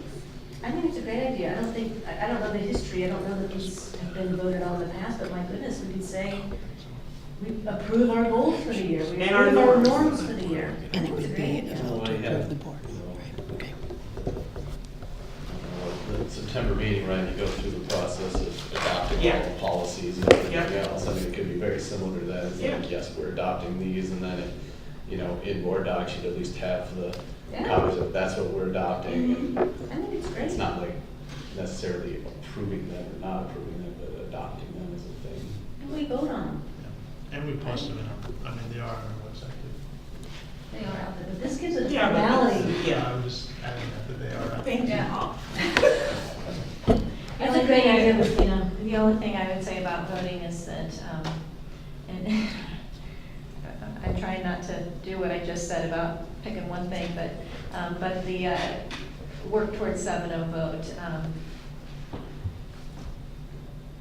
I like the listening part. I like the hearing each other, but I don't think we need 7-0 votes to be productive as a board. So do we I mean, want to could- change that? We could discuss it No. right here, I guess, if you really wanted to. I mean, if the majority of the board thinks that's important, then I think you almost leave it in there. I could take out, I mean, if we were talking about wordsmithing that 7C, was towards, I like the work towards consensus, consensus. but yeah. And I could take out 7. seek to understand or listen Work to towards understand. consensus and And listen to understand. understand. Yeah. Something like Yes. that. I have no problem. I'll point out too that other elected officials don't do this kind of work to hold themselves accountable. Our legislature doesn't have rules how they have to behave in there. So that means we are. We're up, yeah, and it's good, I support what we're doing, yeah, but, you know, Congress doesn't follow its own rules, our legislature does. You know, as evidence. With We school do, funding. we do, and that's We what I wanna be better than appreciate. that. We wanna follow our own rules Yeah. and we wanna hold ourselves accountable. Yeah, it is school funding. What? I like the school funding when it's on time. Let's go down the list. I was just Yeah, starting- Yeah, right, all exactly. minority. Okay, that's really good. Okay, are we done with this topic? I've got lots of changes. I'm gonna bring something up, and because and if we're gonna add on there, knowing our policies and rules and everything, and following them, because I'm not sure, we've talked about at board tables of norm around, social media communication and other types of communication. Does that live somewhere? Does that go to P&G to go somewhere? I don't know if that needs to be a norm or more of a policy, but it has been brought up multiple times, and I think it should live somewhere, whether it's in a norm or somewhere else. But you started the conversation on norms, we talked about a breach of communication. And those are, you know, social media communication and that, they're two very separate things, but as a communication thing, it probably should live somewhere, you know? Yeah. Didn't- Policy Well, I or, think if you're gonna start talking about social media, I think that's something that probably needs to be, I don't know, presented on and discussed by the legal side. I think there's an Separation education between piece for that. Individual and It's social media Well, and the and just prob- media in general, too. The problem with social media is that if you are in a chat room with other board members, you can violate Iowa open meetings law. right. Now, You're right. none of us are prohibited from talking or discussing with anyone. We should be encouraged. So, but on the social media aspect of it, where you could be in a discussion group with multiple board members and violate Iowa open meetings law without recognizing it, that's problematic. Yeah, that goes back to what I said earlier about putting something in place so we don't accidentally screw up. And if we have something in place to protect us from doing that, I think we would want to have again, maybe a legal opinion on that, because even though you're on, and like if we're just discussing, we're just talking about Facebook, if you're in a group or if you're on Facebook, which is just a large group, honestly, if I'm friends with 4 of you, then you see my posts, whatever I post on, and that's just a big group as opposed to a small group, you know what I'm saying? Mhm. It's like there's groups on Facebook, and then there's Facebook, which is actually just a huge group, honestly. Yeah, and I'm not saying I definitely have any ideas of what those rules should be, but Right, that's what I'm if it's thinking. gonna be somewhere, we should at least bring it up. And it probably belongs not as our norms, So but, here's an idea around our continuous education, continual education. We're talking about doing training, we're talking about getting more information on Iowa code. Why don't we get more information on media and social media? How would media and social media So response? it's an evolving, rapid, yeah. that's good. So we'll put it as a continuing ed and how to continue to, just kind of put it somewhere.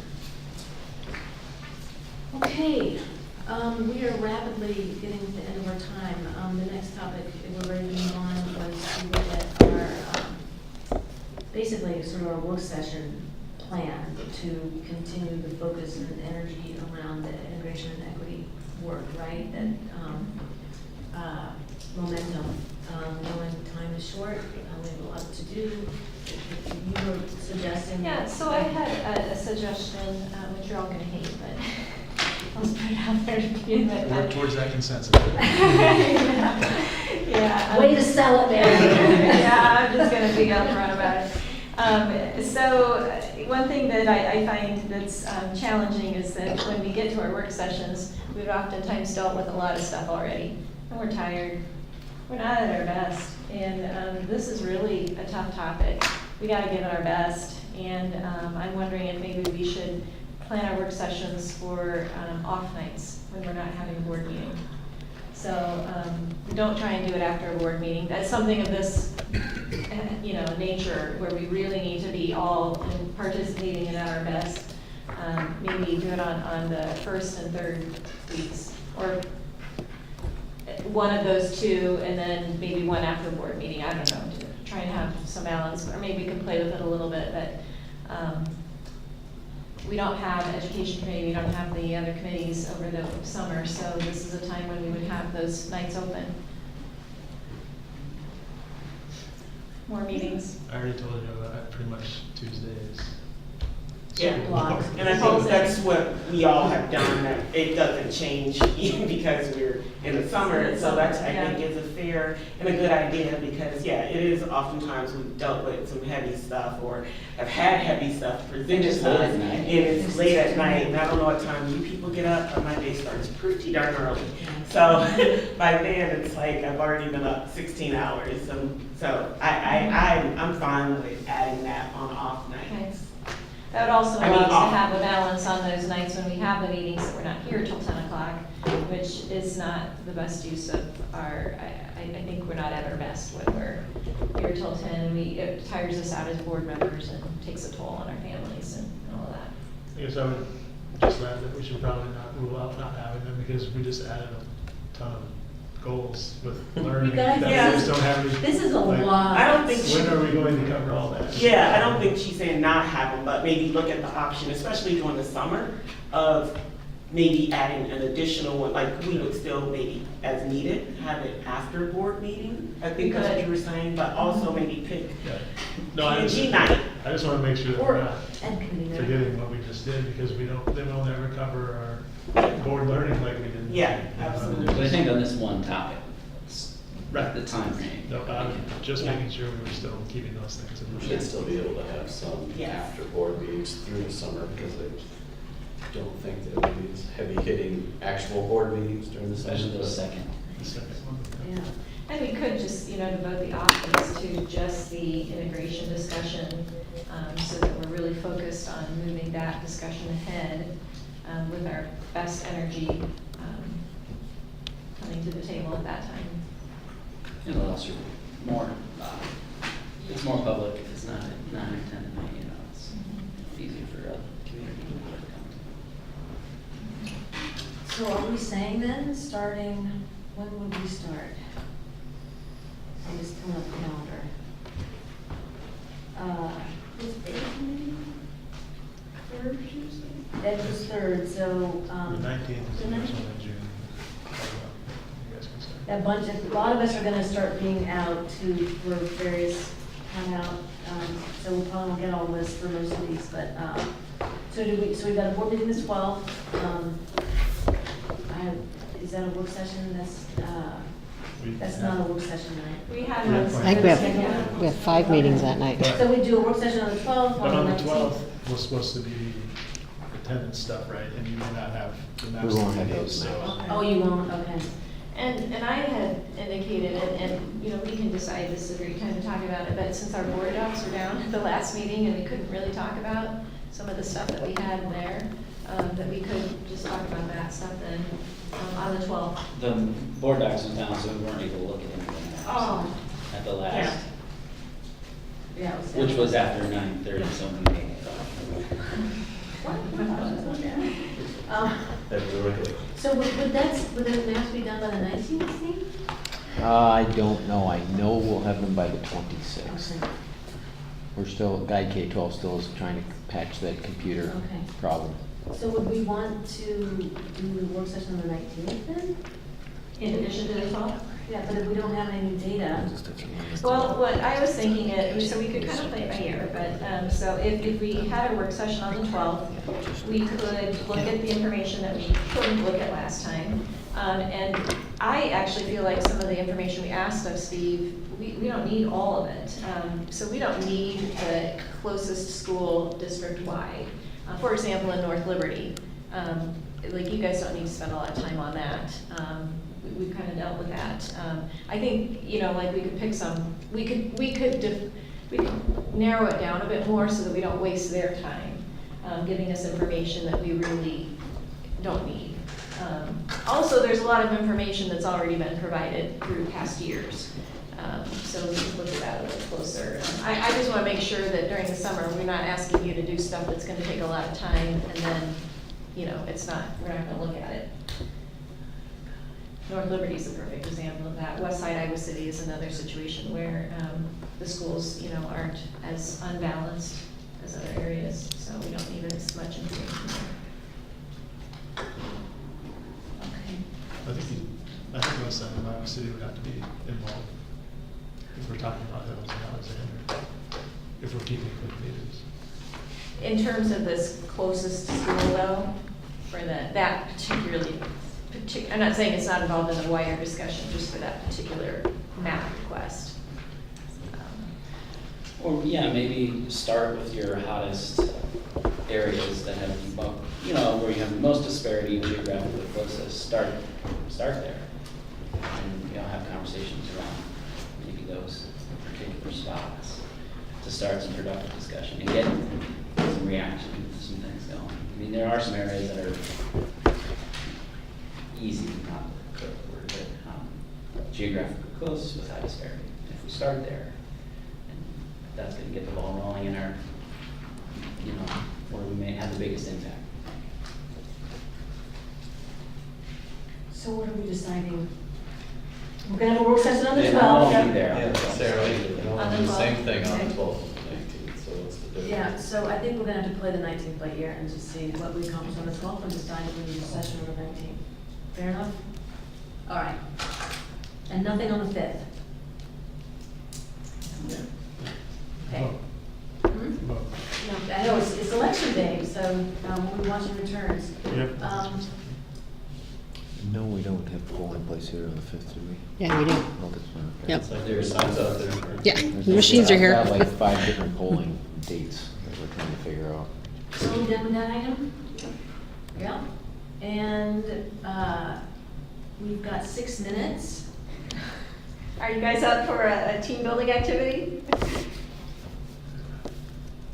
Okay, everyone's always gonna say no to that, so, okay. I'm also thinking that I really have to pee, so. Okay, well, how about, so here's what I was gonna say, is it's Order is on. Oh, that's it's why. almost 2 o'clock, Strike that. so I wanna say that I recognize the timing, and if anybody wants to not participate or they need to go, I respect that. I mean, I do have to leave at 2. That's- so I don't respect think- that. I- So should we- But I have a. Record this or? Like, And I you have to know get Steve has got to somewhere. go, because he's got to get. And this is just the board members anyway. Okay. Yeah. So this involves us going and sitting in a circle on the floor. No. Do we need a talking Rules piece? me out right No. now. Well, you can sit on a chair. if you Oh, want, thank but- you. Wait, you said sit on the floor? Yeah, I guess we could sit in chairs. We could sit in chairs. But we do have to sit in a circle. Okay. Okay? I'm out. I'm game. So we might have to rearrange it. Let's do this. There's much to All right. No, but Take doesn't the order this have to be run. recorded? Let's get everything Yes. packed up. She can put it in the middle. And, Okay. so that you can leave when you're ready. I can sit in a circle for, actually, Everything because ready to go. I don't know how in-depth this is, Lori, and I don't want to disrespect the process, so I don't know if 4 minutes, because I my ride is literally the outside. That's fine. I respect that. So.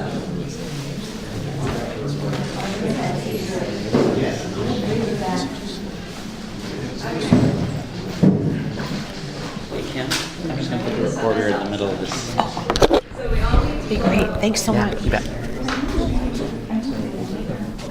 Oh, yes.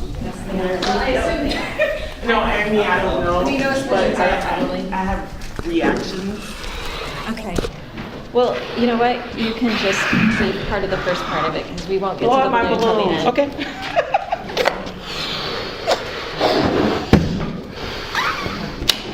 That's good. JP need The another. bigger you make it, the I need faster it'll another go, balloon. so. Tie him? Yep. Thank you. Okay. A balloon? Oh, yeah, yeah. Okay, and I have to pull this out. I thought Somebody you in my brought house your needs knitting, knitting. but you brought knitting for, during our board norm discussion or our goal discussion. See you, Joe.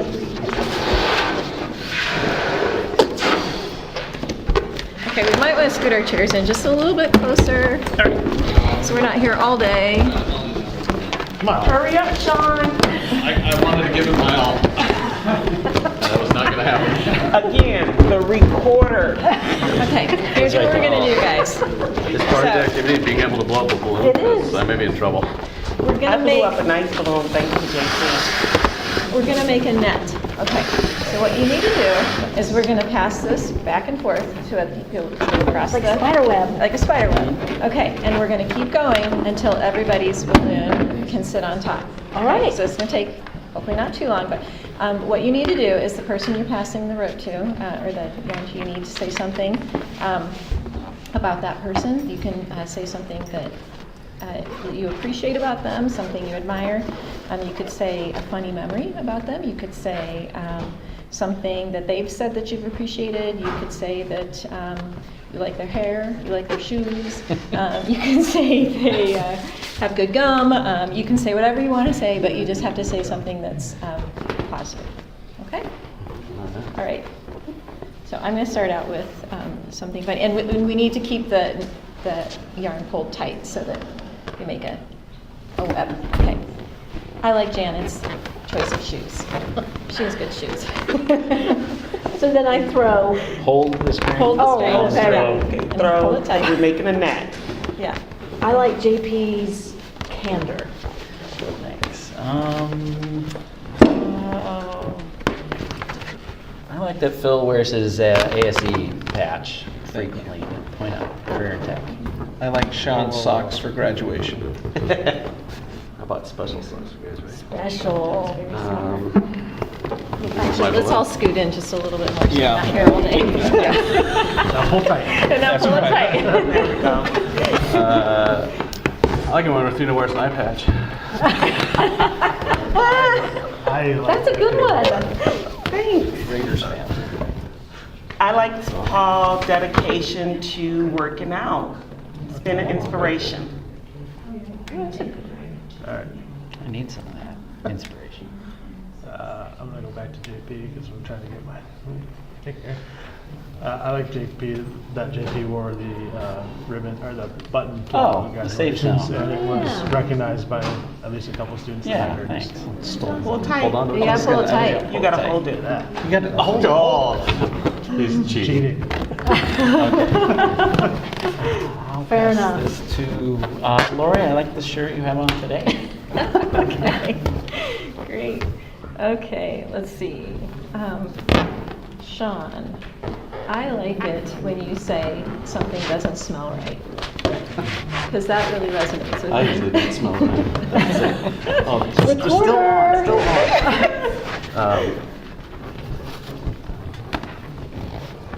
Phil, I like it that you do everything with passion.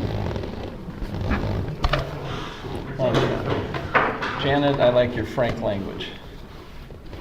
It doesn't do good to go next door, does it? Hold on. Oh, you almost lost it. Paul, I like that you are very politically and community engaged. Yeah, I'm gonna go next door, sorry, Phil. But I like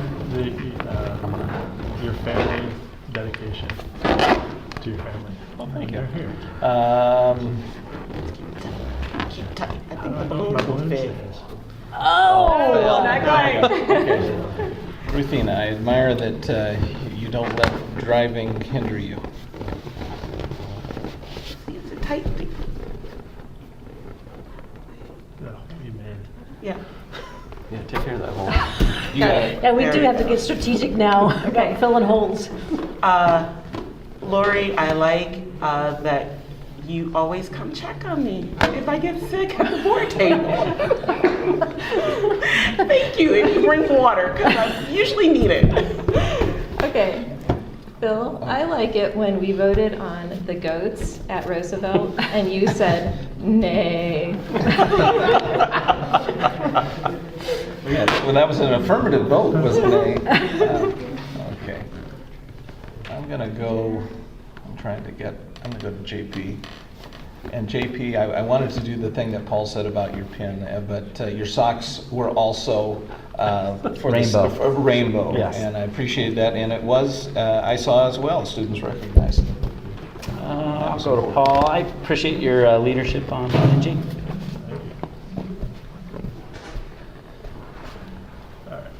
Oh, no. That's okay. Ruthina, I appreciated that at the beginning of our time together, you did step up to be president in that role. It was Yeah. a little stressful for a newcomer. Okay, good. Thank you. Oh. Come on, Sean. You need some. You have to, There you go. Sean, I like that we have a relationship that we can pick on each other. And people know that it's all in good fun. Oh, you're gotta not pull joking? it. Pull that one. No worries. We're gonna take care of this gap right There we go. Perfect. I like the fact that your campaign shirts are tie-dye. Oh! Gotta have You need a balloon up there. bigger I know. balloons, yes. Well, almost. Mine don't fit anyway. I got my tiny little balloon right here. There. Ta-da! Lori has an 8. She wants us to stay here forever. I'm sorry, I'm trying, but I got to go. Where, I got you. It's a pretty big gap, right? And this, yeah. if I go to the podium, No, I it's have good. Look. Okay. Yeah, put yours right there, Lori. And Here, one more to Paul. We succeeded, actually. It's done. Oh, it you know, is. Paul, I like that. He's like, no, I want to say something about Paul. Yeah, I haven't said this, but I like one of my bus buddies works at Shields, and we talk about you once in a while. Jimmy, who folds shirts. Oh, yeah, yeah. You know Jimmy, and Yep. so See, I like the fact that He wanted to put you have that that on connection. record. There we go. Yay. That's for you, All right, Jimmy. we did it. Okay. My bus Thank buddy. you, guys. That was fun. Somebody pop the balloon. Now you gotta make it. Yeah. Adjourn the meeting now. I don't pop And balloons. so at 2:04, we're going to adjourn our board retreat.